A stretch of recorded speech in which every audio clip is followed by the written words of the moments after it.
जय जगन्नाथ स्टूडेंट्स, स्वागत करुछि रश्मि ट्यूटोरियल को। तो केमती अछंती समस्ते, आशा करे महाप्रभु कृपारु आपण माने समस्ते बहुत भलरे थिबे। तो आज ठारू आपण मानकर 4768 पोस्ट पाई फॉर्म आवेदन हेउची, जोटा कि 7/1/2026 ठारू रही आपणकर 31/1/2026 पर्यंत आवेदन हब। तो आपण माने प्रिपेयर हो जातु आवेदन करबा पई। केउ पोस्ट पाई सब आवेदन हब, ता सहित आपण मानकर age limit, qualification, salary, exam सबकि मुझे आपण मानक वीडियो माध्यम कहीदेवी। वीडियोटी को शेष पर्यंत देखिले ही आपण माने जानि पारिबे। ता सहित निज सांग मानक शेयर करने को आदौ भी भूलिबे नाही। फास्ट कथा है आपण मानकर आरआई जदि कहबा 165 पोस्ट आपण मानकर बाहरची वैकेंसी रही। आउ आईसीडीएस सुपरवाइजर 286, ता सहित VAW जोटा कि विलेज एग्रीकल्चरल वर्कर 520 पोस्ट, यहाँ टी अधिक अच्छी। आ सबुठारु अधिक जूनियर असिस्टेंट 1237 पोस्ट। नेक्स्ट आपण मानकर ARI assistant revenue inspector 422 post. तापरे आपण मानकर SFS स्टैटिस्टिकल फील्ड सर्वेयर जोटा कि 242 पोस्ट रही। टोटाल जदि कहबा ए सबु आपण मानकर 3250 वैकेंसी रही है। एजुकेशनल क्वालिफिकेशन कथा जदि कहबा किछि पोस्ट आपण मानकर +2 रही, आउ किछि पोस्ट आपण मानकर +3 रही। जदि आरआई कथा कहबा आपण मानकर एटा +3 हैला ना। ता सहित बाकी आपण मानकर जमति कि VAW रहिला, जूनियर असिस्टेंट रहिला, ARI रहिला, एगुडाक सब आपण मानकर +2, आउ आरआई ता सहित ICDS सुपरवाइजर ए दुटा हूँ आपंकर +3 है। देन आपण मानकर जदि स्टैटिस्टिकल फील्ड सर्वेयर अमीन कथा कहबा एगुडा भी आपण मानकर +2 ठीक अच्छी ना। नेक्स्ट हूँ आपंकर एथिरे एज लिमिट कथा जदि कहबा 21 वर्षरु 42 वर्ष पर्यंत पिला माने ए सब पोस्ट में आवेदन करें। ता सहित सैलरी आपण मानकर 35,400 रहिबो। आपणकर गोटी एग्जाम एथिरे हबो, प्री कि मेन लास्ट ईयर भलिया हबो नाही, गोटी एग्जाम हबो। देन तापर आपणकर स्किल टेस्ट हैला। डेरी करंतुनी, आवेदन कर दियंतु। माने आज कहबिनी 2-3 दिन टाइम नियंतु, आवेदन करंतु आउ प्रिपेयर हुंतु हैला। नेक्स्ट आउ आपण मानकर कोथरे वैकेंसी अछि, आउ गोटे PDF रे अछि, सेडा मु आपण मानकु कहि देबी। एडा देखंतु, एडा भी आपण मानकर आज ठारू 31/1/2026 पर्यंत। एडा आपण मानकर फॉरेस्टर रे 47 पोस्ट वैकेंसी अच्छी। फॉरेस्ट गार्ड रे आपणकर 896, एक्साइज कांस्टेबल रे आपणकर 575 ठीक अच्छी ना। जदि एथिरे क्वालिफिकेशन कथा कहबा एटा 10th +2 रहउची, फॉरेस्टर +2 रहउची। बाकी फॉरेस्ट गार्ड आउ एक्साइज, फॉरेस्ट गार्ड टा 10th रहउची, एक्साइज कांस्टेबल आपण मानकर +2 रहउची हैला। एथिरे जदि एज लिमिट कथा कहबा आपणकर 18 रु 32 वर्ष भीतर हेतिला आपण माने आवेदन करि परिबे। सैलरी यार 25,500 रहउची हैला। एजुकेशनल क्वालिफिकेशन कहीदेली। आपण मानकर आज ठारू ए सब पोस्ट में आवेदन होउची, तो आपण माने प्रिपेयर हुंतु हैला। जदि कोनोसी भी पिला फ्रेशर अछंती, रिसेंट आपण मानकर माने 2025 रे ग्रेजुएशन कंप्लीट करिसंती, किंबा आपण मानकर एबे +3 करूछंती भी हैला, +2 जो मानकर कंप्लीट हेची, तो से माने भी पकेइबे ना। आपण माने डरिबार किछि नाही, एग्जाम दियंतु, क्वेश्चन पैटर्न जानंतु। एग्जाम सबु एग्जाम आपण माने अटेम्प्ट कले ना, निश्चित गोटे एग्जाम आपणकर हे जिवो। आगो को आपण मानकर एग्जाम दे दे एक्सपीरियंस हे जो कि ना ए टाइप रो क्वेश्चन आसुची, मु एथर एग्जाम टाको क्रैक करि परिबी हैला। खाली एग्जाम दे देले जे क्रैक करि देबे सेटा भूल कथा। आपण मानकु सेतिकी मात्रा रे हार्ड वर्क करबा को पड़िबो हैला ना। बहुत सारा पिला दिन राति एक करिकी पाठ पढुचंदी, से लाइब्रेरी रो हो किंबा घरे हो, से माने दिन राति एक करिकी पढुचंदी। जदि निज घर पाखरे कोनोसी लाइब्रेरी अछि ना, थरे जाईकी देखंतु, गोटे दिन जाईकी बसंतु, पिला माने केते हार्ड वर्क करूचंदी गोटे गवर्नमेंट जॉब पई, बुझीपारछन ना।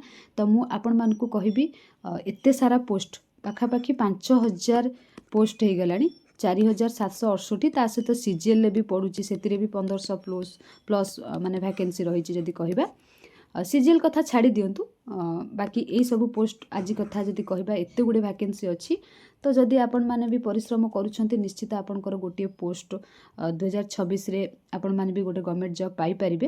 तो देरी करिवेनी, आज अप्लाई। एटा तो आपनकर डिसेंबर 30 रु आसीगले नोटिफिकेशन, समस्ते जानिथिबे। बास मु आपण मानकु रिमाइंड करदेली वीडियो माध्यम रे, आपण माने आवेदन करि दियंतु। जदि आमे सिलेबस कथा कहबा, बहुत सारा पिला सिलेबस कथा भी पचारिबे, तो मु टिके आपण मानकु कहि देबे एठी।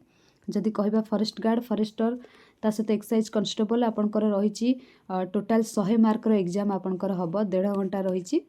मैथ आपनकर 20 टा क्वेश्चन को 20 मार्क, जनरल स्टडीज 25 टा क्वेश्चन को 25 मार्क, इंग्लिश आपंकर 20 टा क्वेश्चन को 20 मार्क, ओडिया 15 टा क्वेश्चन को 15 मार्क, कंप्यूटर 20 टा क्वेश्चन को 20 मार्क, जोटा कि 100 मार्क रहब। नेगेटिव मार्क कथा जदि कहबा 0.25 आपण मानकर रहिछि। तापरे नेक्स्ट आपण माने जदि कहबे जोटा कि आरआई एथरे तो फिजिकल टेस्ट रहइबो बी रे फर्स्ट एग्जाम रहइबो, देन फिजिकल टेस्ट रहइबो जो माने क्रैक करिवे एग्जाम। आरआई रे आपण मानकर एग्जाम पैटर्नटा देखै दिए, बहुत सारा पिला पचारिबे एथरे। तो जदि आरआई आईसीडीएस सुपरवाइजर एटा कथा कहबा आपनकर एथरे भी 100 मार्क रो एग्जाम हबो, 1.5 घंटा ड्यूरेशन रहइबो। मैथमेटिक्स 20 टा क्वेश्चन को 20 मार्क, जीएस आपनकर 20 टा क्वेश्चन को 20 मार्क, इंग्लिश 20 टा क्वेश्चन को 20 मार्क, ओडिया 15 टा क्वेश्चन को 15 मार्क, कंप्यूटर 15 टा क्वेश्चन को 15 मार्क, ता सहित लॉजिकल रीजनिंग आपण मानकर 10 टा क्वेश्चन रही। एटा होची आपनकर रिटन टेस्ट स्टेज 1। एथिरे जदि नेगेटिव मार्क कथा कहबा एटा भी आपनकर 0.25। देन आपण मानकर स्किल टेस्ट हबो, जो माने क्लियर करिवे एग्जाम रिटन, जो माने क्लियर करिवे से मानकर स्किल टेस्ट हबो। स्किल टेस्ट कथा जदि कहबा प्रैक्टिकल स्किल टेस्ट इन बेसिक कंप्यूटर स्किल्स, जोटा कि 50 मार्क रहबो, 1 आवर ड्यूरेशन रहबो।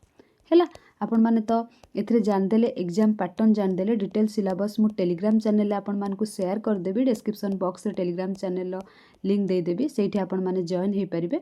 तळुक एटा देइछि कोठी कोन केते वैकेंसी अछि, किंतु आपण माने कोन करिवे ना जेते भी रहिछि 10th स्टैंडर्ड रे गुडाक पड़िबो। हैला एठी गोटे कथा मेंशन अछि देखंतु, the written test shall be of minimum standard of high school certificate examination.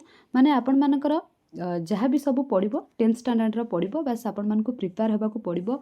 बहुत सारा प्रीवियस ईयर क्वेश्चन को प्रैक्टिस करबाकू पड़ो, मॉक दबाकू पड़ो। हैला प्रथमे जो माने तो बहुत सारा प्रिपरेशन माने एग्जाम बहुत सारा देलेनी, प्रिपरेशन ऑलरेडी करूछंती, से मानकु कहबाकू पड़ो नाही।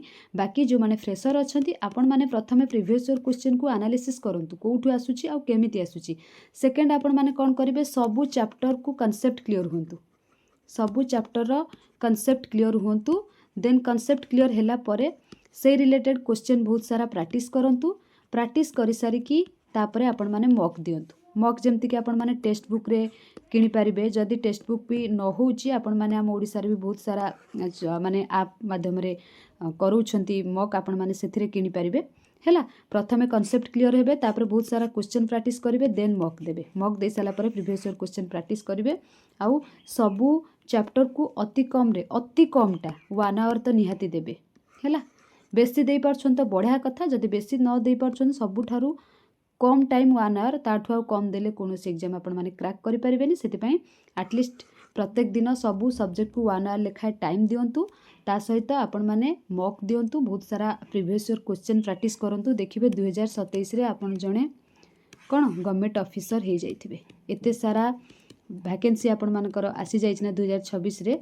आपण माने जदि भलसे पढ़िबे निहाती गोटे जॉब आपण मानक हाथ रे थिबो 2027 रे। जदि किछि आपण मानकर ए पोस्ट को सब नै कि डाउट होउछि ना, आपण माने मते कमेंट सेक्शन में कमेंट करि परिबे, मु निश्चित आपण मानकर डाउट क्लियर कर देबी। हैला आ टेलीग्राम चैनल रे जहा किछि इंपोर्टेंट अपडेट रहइबो सेठी शेयर कर देबी। डिस्क्रिप्शन बॉक्स रे टेलीग्राम चैनल लिंक अछि, ता सहित आपण माने माने बेसी लेट करिवेनी, जते शीघ्र पॉसिबल हबो अप्लाई कर देबे। ये थिला गोटे इंपोर्टेंट अपडेट। आशा करछि आपण मानक पई वीडियोटी बहुत इंपोर्टेंट रहइबो। Thank you all.